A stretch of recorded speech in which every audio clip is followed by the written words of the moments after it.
Hello friends, welcome to our YouTube channel. 18 सितंबर 2020 के MCQs हमारे पास रेडी है, तो चलिए स्टार्ट करते हैं। Question number 1, which of the following statement is or are correct? First, a minister can participate in the proceedings of a house of which he is not a member.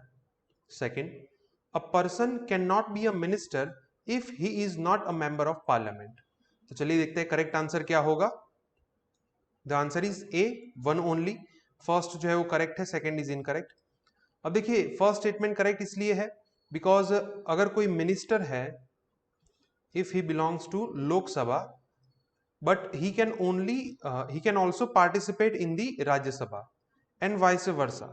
मतलब कि राज्यसभा का minister है तो वो लोकसभा के अंदर भी पार्टिसिपेट कर सकता है।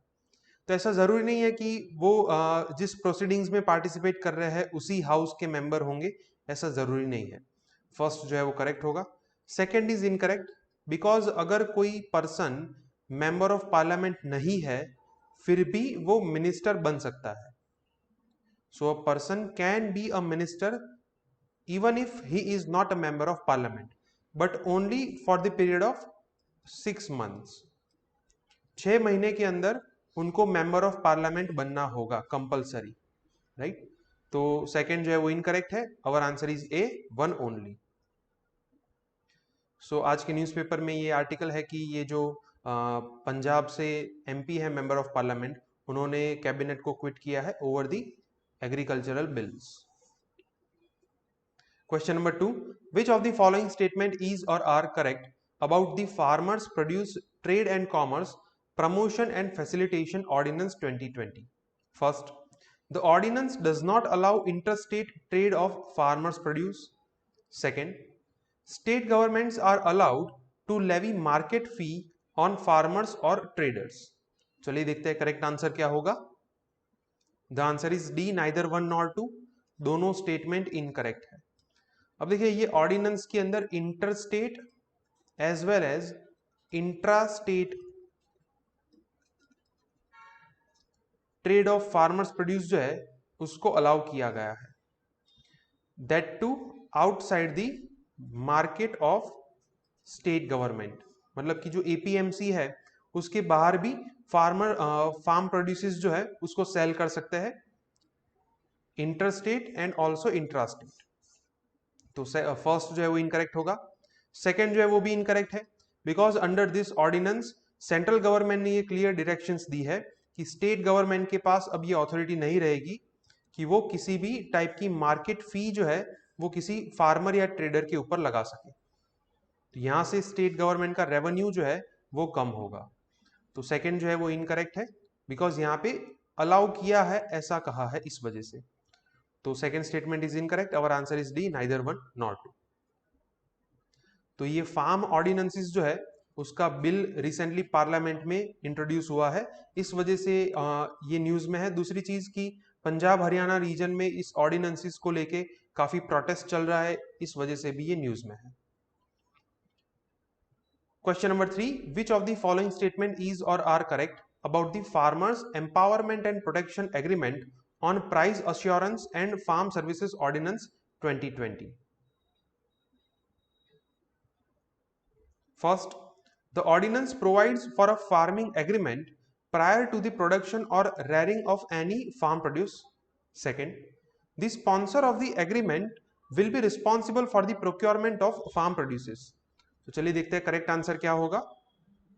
The answer is C, both one and two. दोनों स्टेटमेंट जो है वो करेक्ट है। अब देखिए ये वाला जो ऑर्डिनेंस है, it aims to promote contract farming, जिसके अंदर for example if a person A, अब ये ए जो है वो फॉर एग्जाम्पल फार्मर है and there is a person B who is interested in procuring products from this farmer, तो इसे हम क्या कहेंगे, स्पॉन्सर। अब ये दोनों के बीच में एक एग्रीमेंट होगा प्रायर टू प्रोडक्शन, मतलब कि प्रोडक्शन होगा उससे पहले ही दोनों के बीच में ये एग्रीमेंट होगा।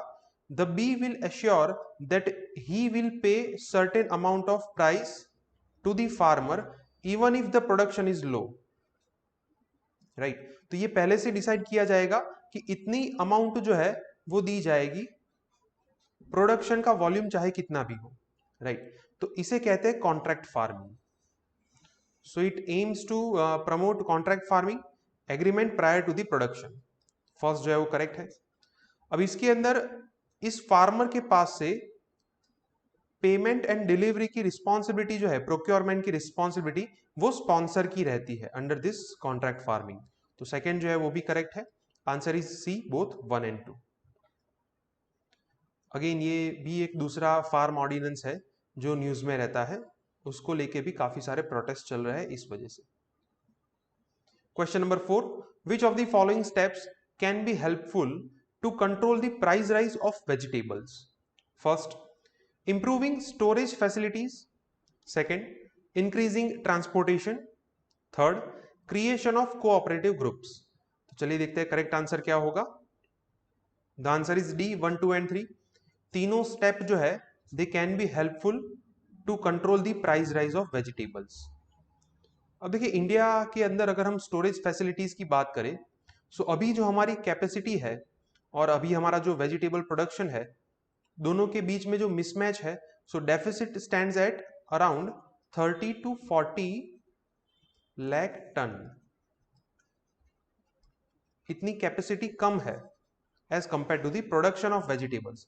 तो कोल्ड स्टोरेज की कैपेसिटी जो है वो इंक्रीज करनी चाहिए। तो ये फर्स्ट जो है वो करेक्ट होगा। अगर ये स्टेप फॉलो करते हैं तो इससे प्राइस राइज कंट्रोल में आ सकता है। दूसरा जो है वो भी करेक्ट है, बिकॉज अगर हम ट्रांसपोर्टेशन की बात करें, सो इंडिया में मेजोरिटी ट्रांसपोर्टेशन जो है वो फार्मास्यूटिकल्स एंड डेयरी प्रोडक्ट्स को ट्रांसपोर्ट करने के लिए यूज होता है। तो सो हमें जो कोल्ड स्टोरेज फैसिलिटी के अंदर ट्रांसपोर्टेशन फैसिलिटी है, उसके अंदर भी वेजिटेबल्स का हिस्सा जो है वो इंक्रीज करना चाहिए। थर्ड जो है वो भी करेक्ट है कि अगर स्मॉल एंड मार्जिनल फार्मर्स के लिए कोई कोऑपरेटिव ग्रुप क्रिएट किया जाता है, then it can also control the price rise of vegetables. So our answer is D, 1, 2 and 3। So अभी ये जो वेजिटेबल्स को लेके प्राइस राइज की सिचुएशन है, government is assuring that it will be stabilize very soon. Question number 5, the serum institute and AstraZeneca are related to dash? First, mission Gaganyaan. Second, development of vaccine of कोविड-19। Third, disaster risk reduction. And fourth, genome India project. तो चलिए देखते हैं correct answer क्या होगा। The answer is B, development of vaccine for कोविड-19। काफी आसान सवाल है, बिकॉज सीरम इंस्टीट्यूट जो है वो इंडिया को बिलोंग करती है, तो आप सभी को पता होगा कि it is developing vaccine for the कोविड-19। एस्ट्राजेनेका जो है it belongs to UK. So again ये वैक्सीन नेशनलिज्म को लेके काफी अच्छा आर्टिकल है कि India needs more than one vaccine but all must come through their long gestation. तो इस पर्टिकुलर आर्टिकल में भी ये दोनों फर्म्स को मेंशन किया गया है, इस वजह से ये न्यूज में है। Question number 6, which of the following statement is or are correct about UNFCCC? मतलब कि United nation framework convention on climate change. First, the COP, that is Conference of Parties, is the highest decision-making authority of UNFCCC. Second, Paris Agreement was adopted under Conference of Parties 21 of UNFCCC. तो चलिए देखते हैं correct answer क्या होगा। The answer is C, both 1 and 2। दोनों statement जो है वो करेक्ट है। कॉन्फ्रेंस ऑफ पार्टी जो है it is the supreme body of this convention, highest decision making body है। कोई भी डिसीजन इस पर्टिकुलर पार्टी का जो एनुअल कन्वेंशन है उसके अंदर लिया जाता है। जब 2015 में ये कॉन्फ्रेंस ऑफ पार्टी की 21st मीटिंग थी, उसके अंदर सभी कंट्रीज ने मिलकर ये पेरिस एग्रीमेंट जो है उसको अग्री किया था, राइट। तो ये सेकंड स्टेटमेंट जो है वो भी करेक्ट है। Our answer is C, both 1 and 2। So climate change को लेके ये काफी अच्छा आर्टिकल है, बिकॉज रिसेंटली जो यूनाइटेड नेशंस के सेक्रेटरी जनरल है, उन्होंने इंडिया को ये कहा था कि it should done away with the coal use. मतलब इंडिया को अपना कोल प्रोडक्शन या फिर कोल का जो यूजेज है उसको बंद कर देना चाहिए, right, to reduce emission by almost 45%। By 2030। तो इनडायरेक्टली इसका मीनिंग ये होता है कि इंडिया के अंदर काफी सारा जो इंडस्ट्रियलाइजेशन है उसके ऊपर इसकी नेगेटिव इम्पैक्ट पड़ेगी। सो इसको नेगेटिव वे में लिया जा रहा है स्पेशली फॉर द इंडिया। तो इसको काउंटर करने के लिए इस आर्टिकल में काफी अच्छे आर्टिकल्स भी है, काफी अच्छे फैक्ट्स भी लिखे हैं, आपको पढ़ना चाहिए। Question number 7, which of the following country is a carbon neutral country? First New Zealand, second Australia, third Switzerland and fourth Bhutan. तो चलिए देखते हैं करेक्ट आंसर क्या होगा। The answer is D, Bhutan. तो देखिए as of now there are only 2 countries in the world which are carbon neutral country. First है Bhutan and दूसरा है Suriname. Right, these 2 countries are the only countries which are given the title of carbon neutral country, जहां पे carbon emission and carbon sink जो है वो almost equal है। Again ये जो आर्टिकल है जहां पे कार्बन न्यूट्रल जो recent strategies EU green deal में कन्फर की गई थी, इसको मेंशन किया गया है। Question number 8, arrange the following varieties of coal in descending order according to their quality. मतलब कि किस टाइप के कोल की क्वालिटी अच्छी है उसको पहले रखना है और जो लोअर क्वालिटी के कोल है उसको नीचे रखना है।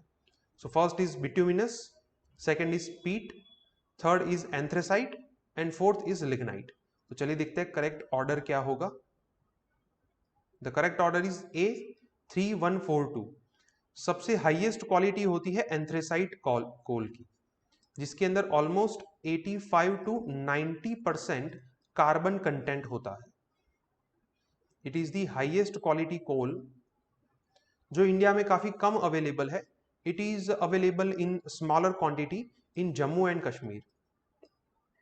फिर उसके बाद सेकेंड नंबर पे आता है बिट्यूमिनस कोल, जिसके अंदर 60 to 80% कार्बन कंटेंट होता है। कैलोरीफिक वैल्यू जो है वो काफी अच्छी है। इंडिया के अंदर जो झारखंड, मध्य प्रदेश, ओडिशा, छत्तीसगढ़ का कुछ जो रीजन है एंड वेस्ट बंगाल, इसके अंदर इस टाइप का कोल जो है उसका प्रोडक्शन होता है बिट्यूमिनस कोल का। फिर थर्ड रैंक पे है लिग्नाइट कोल, जिसके अंदर 40 to 60% कार्बन कंटेंट होता है, जो स्पेशली राजस्थान के एरिया के अंदर पाया जाता है, Rajasthan and Tamil Nadu. And then last peat coke. Peat coal जो है उसके अंदर कैलोरीफिक वैल्यू जो है वो काफी कम होती है, लेस देन 40% कार्बन कंटेंट, जो सबसे कम क्वालिटी का कोल है। सो करेक्ट ऑर्डर ये होगा 3142। अगेन इस आर्टिकल के एंड में हमारा जो कोल इन्वेस्टमेंट है उसको मेंशन किया है। तो इंडिया के कोल सेक्टर के बारे में काफी अच्छी चीजें आपको इस आर्टिकल में से पता चल सकती है। Question number 9, which of the following country is not a member of G4, that is group of 4 countries which advocate a permanent seat for all of them in UNSC, that is United Nations Security Council. First is India, second Brazil, third Japan and fourth Italy. तो चलिए देखते हैं correct answer क्या होगा। The answer is D, Italy. अब देखिए question में ये पूछा है कि यूनाइटेड नेशन सिक्योरिटी काउंसिल के अंदर जो अभी 5 परमानेंट मेंबर है, तो उसके अंदर ऐड होने के लिए कौन सी कंट्रीज ने मिलके ग्रुप ऑफ 4 कंट्रीज बनाया है जो ऐसा चाहते हैं कि उनको भी इस यूएनएससी के अंदर परमानेंट सीट मिले। तो ये 4 कंट्रीज है India, Brazil, Japan and Germany. ये 4 कंट्रीज ने मिलके ये ग्रुप ऑफ 4 कंट्रीज बनाया है जो ऐसा चाहते हैं कि उनको भी यूएनएससी के अंदर परमानेंट सीट दी जाए। So answer is D, because Italy is not a member of this group. So UN के अंदर, यूनाइटेड नेशंस के अंदर ये जो जियोपॉलिटिकल रियलिटीज है उसको ध्यान में रख के क्या चेंजेस होने चाहिए, इसके लिए ये आर्टिकल जो है वो आज के न्यूज़पेपर में दिया गया है। इस आर्टिकल में पर्टिकुलर इस पोर्शन के अंदर ये 4 कंट्रीज को मेंशन किया गया है।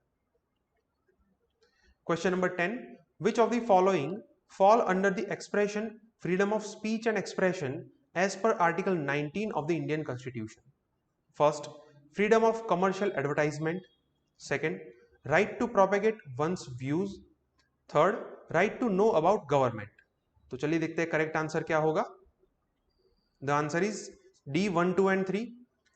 तीनों कंपोनेंट्स जो है they fall under the expression freedom of speech and expression. मतलब कमर्शियल एडवर्टाइजमेंट जो है that too belong to this freedom of speech and expression. अगर कोई अपना पॉइंट ऑफ व्यू जो है उसको प्रोपेगेट करना चाहता है तो उसकी भी फ्रीडम है.